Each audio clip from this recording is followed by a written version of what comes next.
just love play, and I love the fact that you can just relax and escape from everything. Just free your mind and make something and have a sense of achievement at the end of the day. I'm Diana and I'm the owner of Black Duck Ceramic Studio.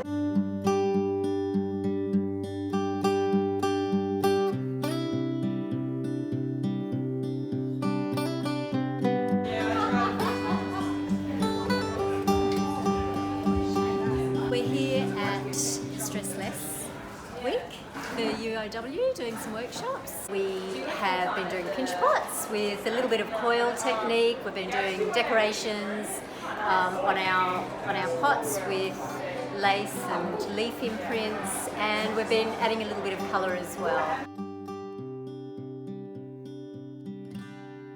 Honestly, art is a really great way to de-stress. I like concentrating. And this is kind of the perfect opportunity. Obviously, Stress Less Week is all about de-stressing and getting back to your roots and that sort of stuff. So we were just happy to be a part of it.